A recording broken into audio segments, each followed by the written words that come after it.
আসসালামু আলাইকুম প্রিয় দর্শক, আশা করি আপনারা সবাই ভালো আছেন। আলহামদুলিল্লাহ আমিও আল্লাহর রহমতে খুবই ভালো আছি। এখন রাত বাজে প্রায় ১:৩০টার মতন।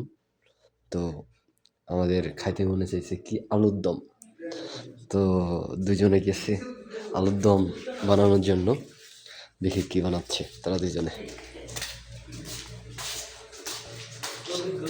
আসসালামু আলাইকুম ভাই, আপনারা কি বানাচ্ছেন দেখি একটু।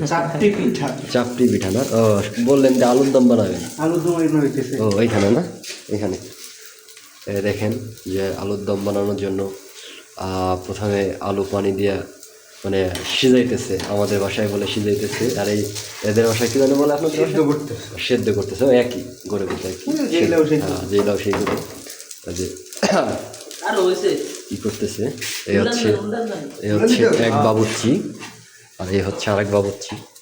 এখন রাত বাজে প্রায় ১:৩০টার মতন। হয়েছে না বেটা? না না, হয় না, হয় না, এখন হয় না। তেল বেটা বেশি, গ্যাস থেকে সমস্যা হইব বেটা। খাইলে হইব। আসেন আসেন, যারা যারা বিদেশে খাওয়ার জন্য পাগল হয়ে গেছেন চলে আসেন বিদেশে। এই মানে বাড়ি থেকে রান্না বান্না শিখে আইসেন, বুঝছেন, যদি আসতে মন চায়। আপনি কথা কইন না, বউ থাকার পরে যে রান্না বান্না শিখতে পারলেন না।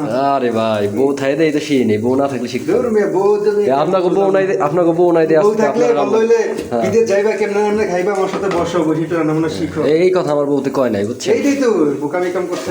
আপনাকে বউ নাই দিয়ে আপনারা শিখে আইছেন। এই যে একজন আছে বউ নাই, এরা রান্না বান্না সবই পারে, আমি শুধু পারি না। এই যে আলু দেখি নাটক কম করো প্রিয়, কম করো প্রিয়। আলু দিন দিয়ে থাকা ইলে বন্ধ করো। না না কাজ আছে আতো গো। আচ্ছা, আপনাদের লাস্ট ফিনিশিং দেখাচ্ছি যে আমরা আলুর দম কিভাবে বানাই। হ্যাঁ, তোমার এই পর্যন্ত আপনারা থাকেন।